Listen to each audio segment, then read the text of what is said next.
Pinky, what are you doing today? So we're glamming up Cosmo for his big debut. And how long have you been doing my hair and makeup, girl? Too effing long.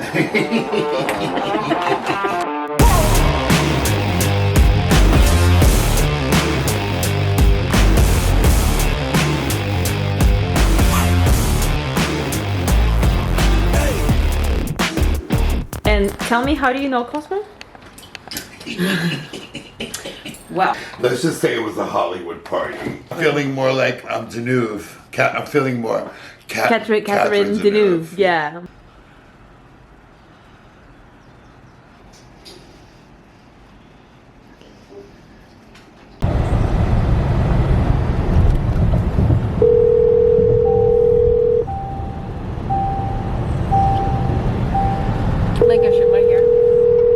Your call has been forwarded to voicemail. The person you're trying to reach is not available. At the tone, please record your message. When you have finished... Going to a go-go. Going to a go-go. Today we are at Moguls of Media. We're gonna go see Barry Delta. She won on RuPaul's Drag Race, and I'm really grateful that she asked me to be on her show today. So we're gonna go visit her, and hopefully we're gonna have a fabulous interview and a fabulous time. And I can't wait. I'm excited. Yes!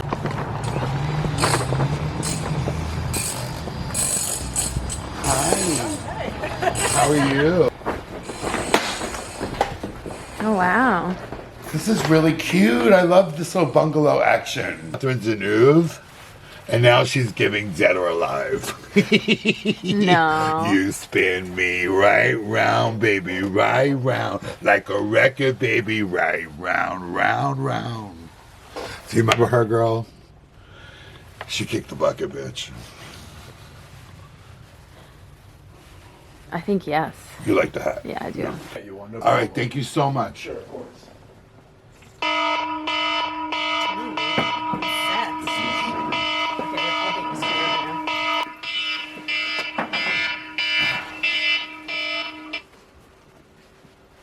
Hello? Hi, Doug. So tell us What's good? We're here. We're stoked to have Cosmo, Queen of Melrose on Very Delta today. So let's... Cosmo! Hello there. Damn! How Okay, are she's you? showing out. Hello. What's up, baby? What's good? How you doing? How good, you? What's going on? Hell yeah, you know, we're just ready for you. Yes, I'm You always- ready? I'm excited. Fuck. Ooh, She was born yes. ready. These are my Yes, slippers. Yeah. hell yeah. Yeah, I woke up like this. Yeah. So did I. Not bad. We should wake up next to each other. Hell yeah, okay, Let's okay. try that next time. We can work it out. Yeah.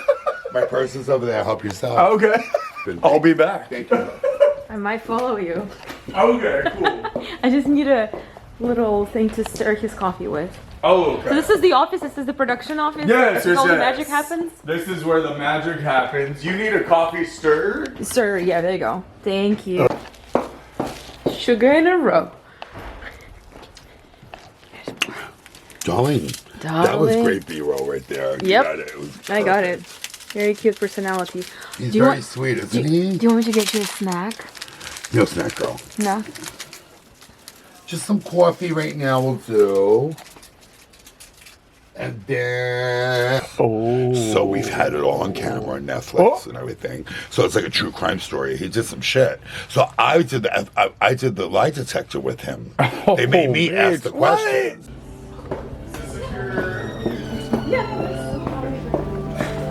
Let me get it. Okay, here we go. Was more excited? She's ready. We're gonna meet Jimmy Fallon. Good day. Ooh, I love that.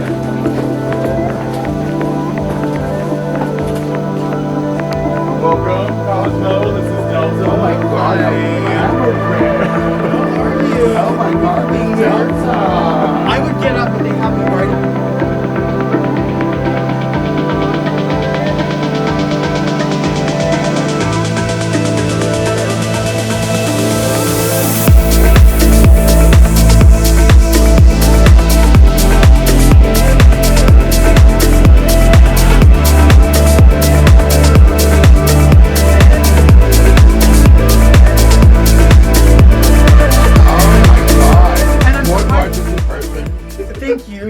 gorgeous in person. I'm Thank surprised you. I don't know you before this. You know because what? I've been kicking around. I think I bumped into you in Ralph's one day. The Well, grocery I was store. thinking Stater Brothers because I was there for chicken. They had the best fried chicken, the don't best. they? We're going to talk about it. We're going to talk about it. We have to.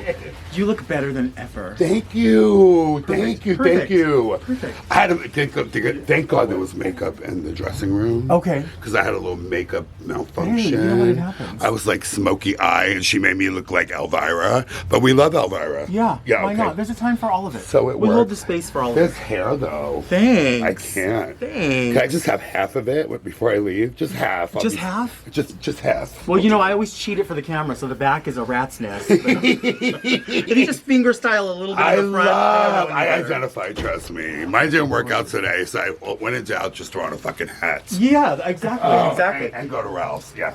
It's just very beautiful. She's very beautiful, Miss Delta. I'm not mad at her Very. at all. I'm gay and I would hit that. I love that. I would hit that. I love that. Twice. Twice? Yeah. 3 times a lady? 3 times a lady. And I love Miss Delta. I'm turning into a lesbian. That. You know, after 50, if it feels good, I'll hit it. Right, You know we're what I mean? evolving.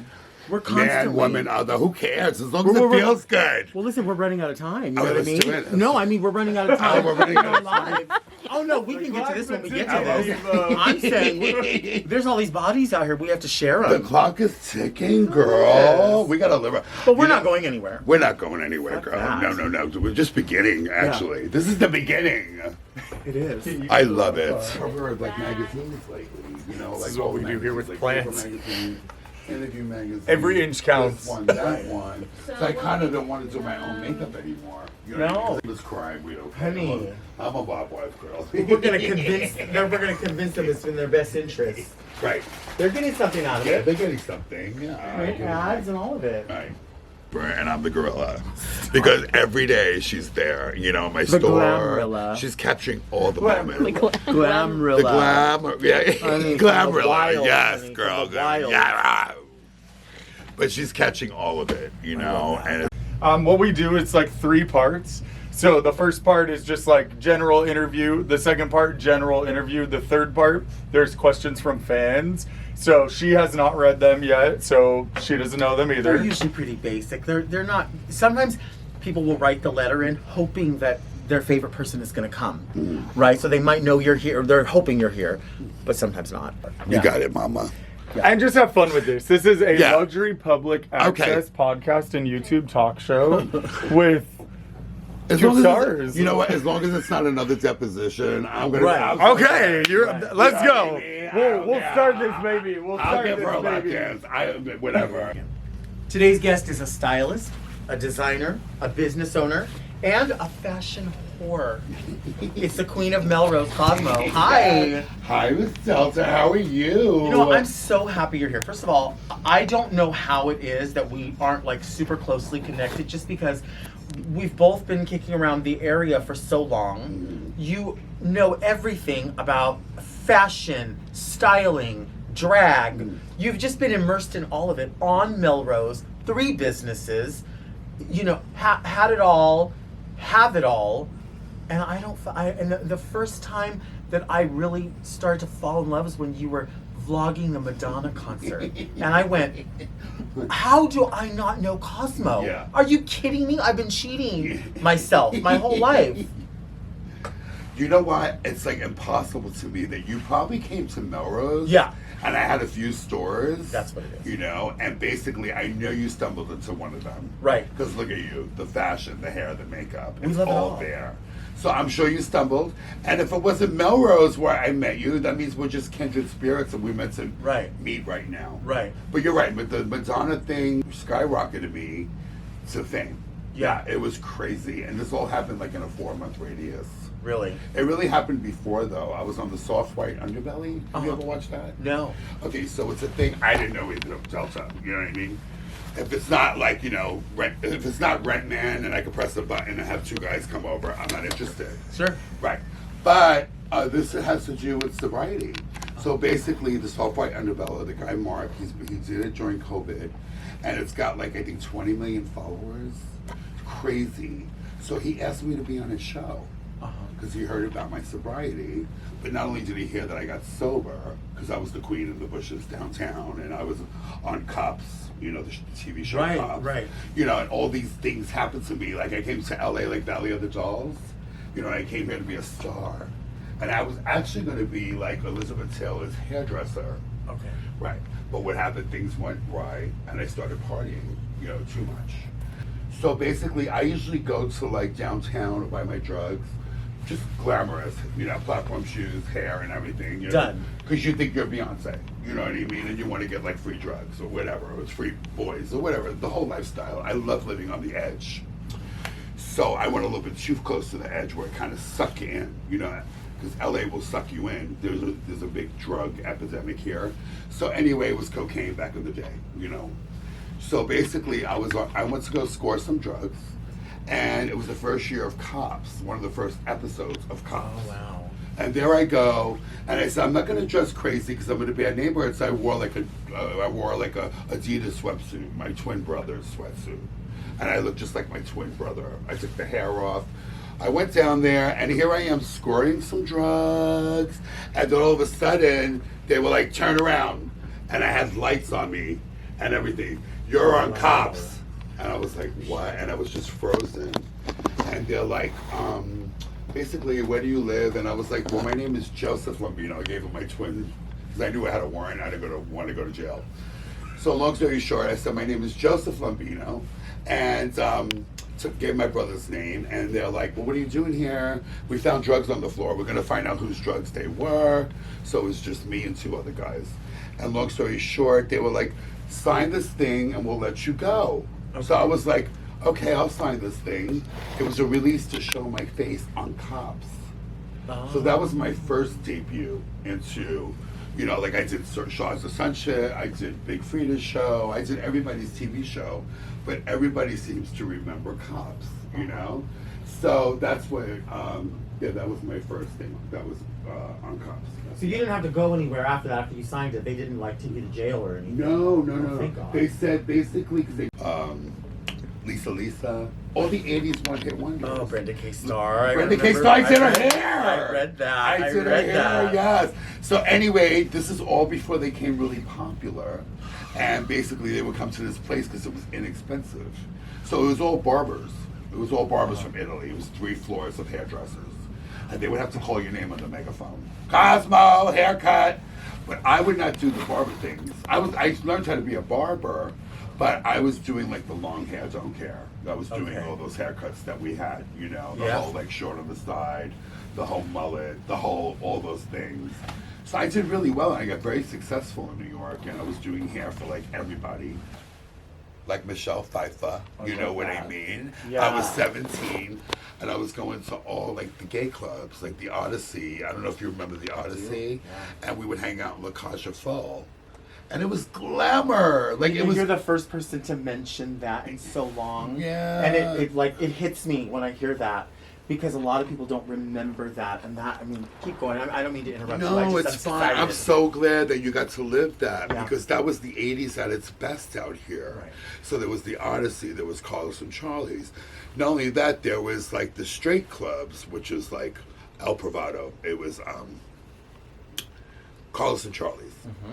So my father would go there after work, and here I am hanging out with Tony Danza, Maddie Danza, Denny Terrio, and Rick James, and they would all go to this club. And Joan Rivers was even there. That's where she practiced her comedy during the week. So anyway, I was living this glamorous life, and my father was making so much money, and I was doing haircuts. Like I was taking the car, and I was doing like all his mob wives' friends in LA now. So basically, I was making so much money hairdressing. Like, we didn't even focus on that job that I had to get to do Elizabeth Taylor's hair, which was all set up. But basically, I was just partying too much. I couldn't stop. My mother never worked, God bless her. You know, she would go to Ralph's. That was her hangout. Like, every day go to Ralph's. You know, that thing, that family dynamic. You know, it wasn't like Donna Reed or the Brady Bunch. It was just the Italian mob family from New York. So what happened was I had to get a job. No more Michelle Pfeiffer by the pool. It was over, girl. Basically, so I went to Melrose, and where I'm working, and you know, it was Israeli owned, And the Israelis love me. They love me, you know. And like my mother would make lunch, and all my bosses would eat with me, you know. And one day I brought pork chops. I brought pork, and they're like, we don't eat pork, right? But it came to like lunchtime, and I put all the pork chops, and they all started eating pork chops. You know what I mean? Gosh. Yeah. So basically, I formed a relationship with these owners, you know. And after the pandemic being like a cutoff point or something, did things change with the pandemic? Drastic. Yeah. Drastically, yeah. So basically, like I went through the recession in 2009. Remember, everybody lost their homes Everything. in LA. Ass is But gone. yeah, it was really bad. But Melrose got busier because they're like, well, we're losing our homes, but we still got to look good. You know what I mean? So basically, it didn't affect my stores at all. Like people were just spending more money on fashion, you know. Because remember, I dress the models and this, and I do the rentals with the movie studios and the Instagram models and this and that and this and that. So basically, it was always busy. But your pandemic, there was a halt. You know, it was just a halt, basically, and the landlords still want their rent on Melrose. And by this time, I have my own stores. You know, I saved my money back in the day, and I opened up one store, you know, and then I opened up another store, you know, and basically my stores are just like, it's kind of like the music's blasting, you know, the window says it all, like, you know, the mannequins come alive, like, it's an energy that draws you in my stores. Right. You know, it's nobody outside with a flyer saying, come in, we're going to give you 50, but no. I just do, like, I bring this energy, like a vibe, and when you bring energy, you'll get energy, right? Yeah. So basically, I even have my girl, like, I don't want anybody sitting down. There's no reason to say, sit down when you have lunch and you go home, okay? Right now, we're gonna work, even if it's not busy, guess what? You're gonna look busy, you know? There's always something to do. You could dust, clean, whatever. So I tell my staff, because it's hard to get good salespeople anymore. Right. Nobody wants to do it. It's like nobody has, since COVID, like nobody has social skills. It's really crazy. Like I'll hire the most beautiful girl. She goes, I'm like, girl, you could sell the Brooklyn Bridge. Like you're hired, you start tomorrow at 11 o'clock. And then when somebody comes in, they're just like hiding behind their phone. Oh no. You know what I mean? No. Do you go shopping? Yeah, Do yeah. you see that? And they get away with that. Yeah, and it's like a weird attitude of entitlement or something. Yeah. It's like I think what happens for a lot of people is they don't realize that there's a difference between having a job and turning that job into a career.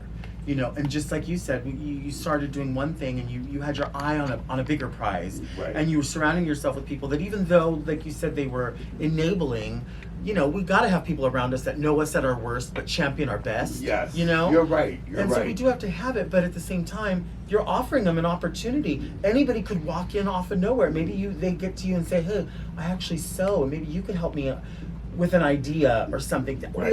We all Right. ideas off of one another. Right. Everything right. turns into something else. Because, you know, I mean, and I know that you know this because you've had to live your life this way.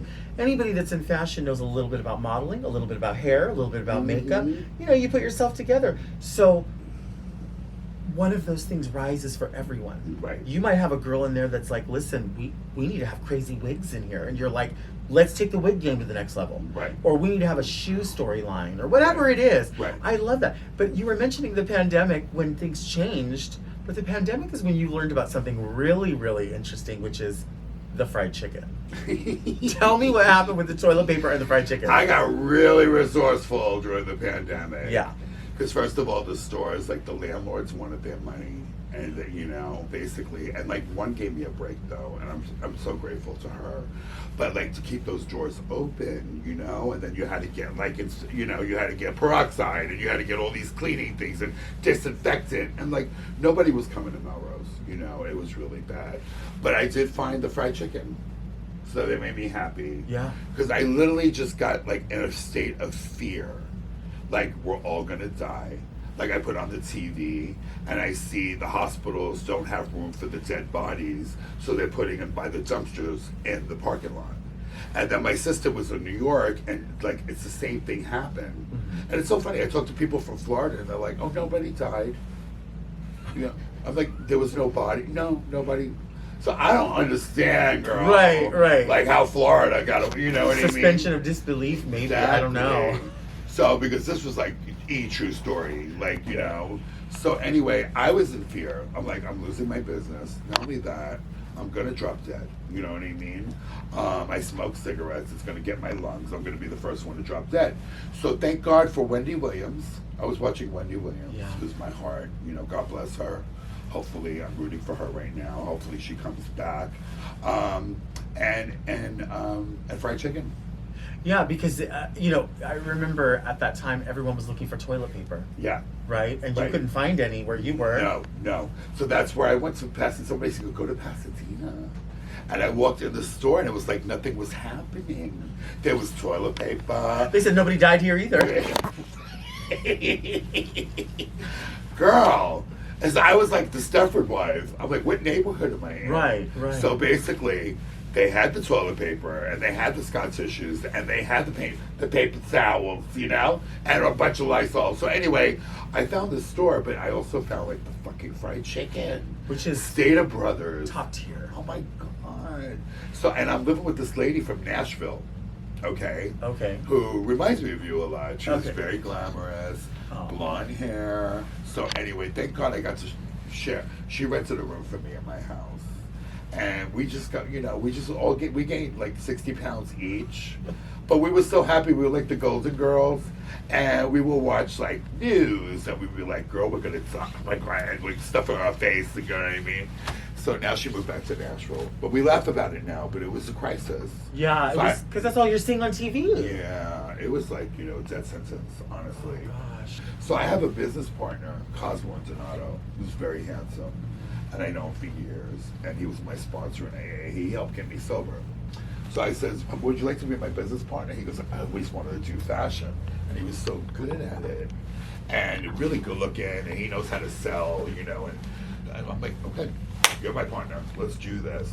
So I made him, we did a label called Cosmo and Donato, you know. And it was doing really well. And then I started dressing like the fighters and the heavyweight champions.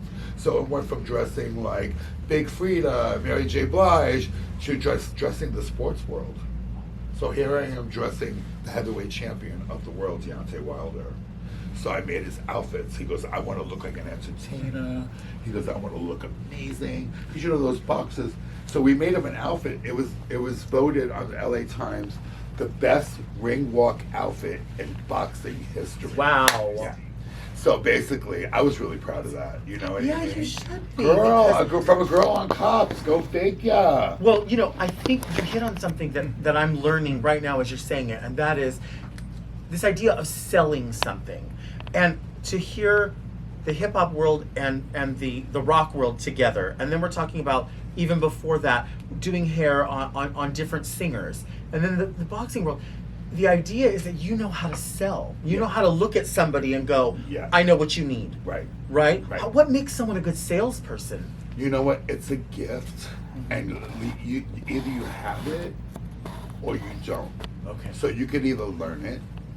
You can learn it if you pick up. Some characters just don't make it to the next chapter. Yeah. And some plots change. And that's what you're sharing, I think, with everyone, is that we try to do this, but we veer off. Yeah. And we come back on. And it's okay. It's okay. It has to be that way. It's okay. You could veer off, or you know, everybody does. Like there's no such thing as perfection. You know what I mean? And basically, I show my flaws, and that's how like people, they're more receptive to me. You know, I hear it in the comments. Right. You know, and I'm blown away. I'm like, oh my God, she's beautiful. We love you, Cosmo. You're an icon. Things that I was in fear because of the pandemic. I gained so much weight. I don't want to be on camera anymore. Now you can't get me off the fucking camera. You know what I mean? Thank God. But I don't want to be on camera anymore because I don't like the way I look. Right. But then I'm just like, let me just be me. It's okay. Right. You know, it's okay you have a hunch on your back. Throw glitter on it. You know what I mean? You're like, you live once. So, and I was fearful, like, the comments, like, oh, especially we always get one negative comment, you know. But I'm lucky I just get, like, one. It's crazy. Yeah. I wake up, I'm like, let me pinch myself. And, you know, all these things that I really wanted to hear as a child, like, your hair is beautiful, and Cosmo, you're beautiful, and you know, and I could cry because it's like I read these comments and I see these things that was like a dream come true. You know, it's like people are really like rooting for me. We're the ones. We could be our own worst enemy. You know what I mean? So I'm just really grateful today, and then meeting you. Oh my God, girl! And it's like, you know, this is all like I'm just like so grateful. Like I'm on your talk show, and I know we're gonna hang out, and I'm gonna make some sauce. I know it. I love that. You know, when I was a kid, I feel like certain people remind you of other people, right? So you mentioned like the lady that you knew that moved away. She was renting a room from you. When I was a kid, my mom was a single parent for the majority of my life. But I remember she had separated from my dad, and we moved into this apartment building. She had to get a new job, a new everything, like in a weekend. She didn't know what she was going to do. And she thought, oh, my credit's not going to work. It's all been ruined. And we went to this place, and this tiny apartment building in Escondido, California. And the lady that was the manager was working there. She was really, really vocal. We could hear her as we were walking into the courtyard. And she said to her husband, "Oh, John, go to AA." And she was just like, she was just over her husband. And we walked up, and she came out. She had her hands on her hips, and she said, "I'm Lucy. Are you here about the apartment?" And she was this Italian lady with all this messy but wild, kind of sexy hair, and everything about her was like big boobs, small waist, big ass, and she had flip flops. But if it wasn't for her, we wouldn't have had this place to live, right? And she told my mom, "Don't worry, your son, after school, he goes to school where my daughter goes to school. I'll watch him. We're going to get you on your feet." And I remember we lost touch with her. And so when I'm talking to you, you remind me of Lucy because she had her heart on her sleeve. You know what I'm saying? Yeah. And it's just one of those people where you're like, they know they have flaws. Yeah. And it doesn't matter. It does matter because people should see those flaws. Right. Because we all are our own worst enemies, right? Like you said, that one comment, it'll stick with us. Right. It'll stick with us. And yeah, there's an arsenal of people who want to support you and love you. Yeah. But we have to look in the mirror. Yeah. You know, nobody can tell us anything we don't see already. Right. I know. Right. It's a big fat bitch in the mirror. I know I complain, and I know I offer no solution. Yeah. Right. Right. Right. Right. But all I want's the same thing everybody else wants, and that's all you want. I don't want the whole pie, just a piece. Right. Right. I don't need it all. Right. It's fucking crazy. This life that we're living. It is, and especially now. It's like right now. It's like, you know, we need to bond. We need love. You know what I mean? Like I grew up with that. You know, like in the '80s. Like, you know, you go to Studio 54 and it's like there's gay people, there's straight people, everybody getting along, right? All about love. There's no hate, no discrimination. You know what I mean? Mm-hmm. And basically, then it went to like AIDS, and there was like hate. And, you know what I mean? And now it's like going backwards again. I feel. Like, you know, we just had the rights to the bathrooms, and we just had the rights to this, and everything was that, and then, you know, finally, like, you know, and now it's like they want to take all those laws away again. Right. So things are going primitive. Very. I mean, I remember when we saw Back to the Future, you know, we were like, oh gosh, when we're older, we're all going to be in flying cars, and everyone's going to love each other, and it's going to be so easy, and we're all going to be moving together towards the same goal. Right. Flying car where? Yeah. There's none of that. It's like it's caveman. Yeah. Yeah, it's getting back to it's really bad. It is bad. Yeah. And it's unfortunately, you know, so yeah. Will you fuck for shoes? I've fucked for less. You have. What's your I remember one of the first I love it. One of the first pair of drag shoes I ever bought, my friend Raja and Philip, who used to be called Tyra, we went to a store on Melrose and we bought these Elsie and Anita was the brand. And they were back when, like late 90s, when that baby doll platform high heel was happening, and they were covered in glitter. Yeah. So Raja had the nude with the black lace, and Philip had the baby blue and the pink, and I had the red, and it was just like a thing. And I remember we were like, I don't know, I want to say the store was like Red Balls or something like that. Yes. But I remember we felt like, oh, we're on Melrose. Yes. We saved our tips. was like a $300 pair of shoes. To us, there was nothing more expensive. I fucking love Raja. I love Raja. Yeah. I can't believe you guys hung out. Yeah, She was one of the best performers in 7969. the best. When she did My Bloody Valentine. I mentioned this in some. Oh my You don't God, she remember. brought down the house. Do you remember that? Yes. And then she goes in the paper bag Uh-huh. and she takes this head out Yep. full of blood. Yeah. And she was just so theatrical. And I love Raja. And I then mean, she- this is like 30 years ago. Yeah. You know. Oh my This is God. like- at That was least the best times. I Yeah. mean, honestly, that was the best times. But now I know by Raja, she was one of the winners on RuPaul. Yeah. Because she doesn't give you, she just gives you, she gives you the illusion. Mm-hmm. You know, she gives you the fantasy. You know what I mean? Right. No, she doesn't give you the tits and the ass and all that, you know, all that sex appeal. But she just gives you more. You know what I mean? And she's really unbelievable. Well, you know, when you talk about that, like, you know, back in the day, that's what it was. It's like when you would come out, you would put yourself together, and when you came on stage, it was like you were creating your own music video. This is my song. This is what Yes. I look like. This is the mood I'm creating. Right. And then, you know, it did change. And of course, I, you know, hold the space for all kinds of drag. If you're a great dancer, that's great. If you look like somebody, that's great. Right. But it used to just be about, like, just give me an all-out glamour, bitch. Oh, just give me a puss. Oh my God. You know what I mean? I just wanna love see it, girl. puss. Just giving you puss, bitch. Yeah, Just it's giving such you. a different time, and then go to UConn after and get messy. Yes. Right? Yes. Of Yeah. the times of my life. That The times is of- so- So you remember RuPaul's first show she did? She did her first The talk show when it came to LA. Right. So she goes, so she's on the talk show, and then she does a segment. She goes, my idea of having a good time is going to Yukon Company at 2:00 in the morning. Uh-huh. And then she comes with the whole camera crew, and then she calls me, and she calls I was Ginger, remember Gilligan's Island? Yeah, I was like, Gilligan. Yeah, I really thought it was her. It was scary. But she called me, she called Jasmine, she called Viva. We were all eating, and she filmed us all in front of the show.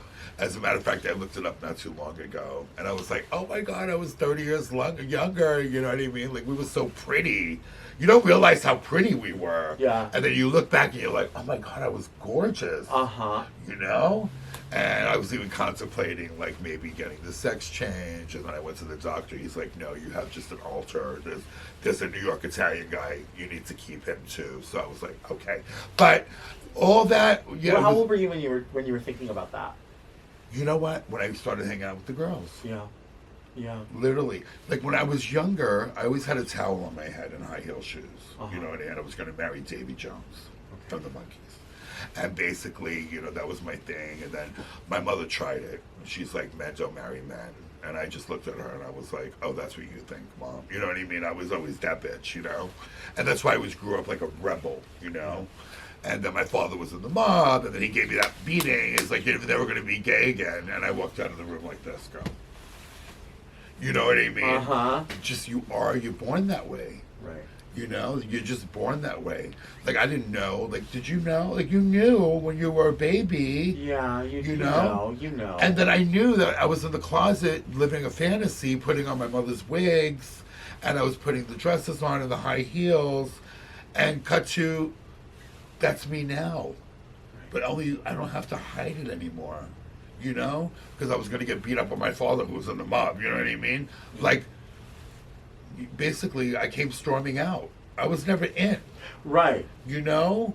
Like, in the 80s, it was fashion. You know, I don't know about you, but my hair was pink, and I was running around the village, and I was wearing leopard. You know, we called it punk rock. But Right. I'm That like, was the bitch, word. I'm a drag queen. Yeah. Like- And what do you think, like, now? I mean, what was gay pride then versus gay pride now? It's 2024. Do you see it different? You know what? I don't see it different. I see that the gay people still support each other. You know, West Hollywood still, you know, tries to keep it together. You know what I mean? You know, the government's going to be the government. You know what I mean? They want to take away our rights. They want to give us our rights, you know. And we really have to march and do all the things, honestly. And, like, who wants to be political? Like, not me. But I find myself as I'm growing up, and I'm, basically on Melrose so long, like I'm just getting to like save Melrose, and you could be sober, and then also you could be gay, and just be yourself. And if you want to put makeup on one day, put makeup. The next day, if you want to play baseball, you play baseball. Like, embrace yourself. You have to really, like, that was the thing I was lacking. I was kind of afraid to love myself. But now I love myself. Like, meatballs and chicken and all. Like, I love myself, I look in the mirror, I'm happy the way I was born, you know what I mean?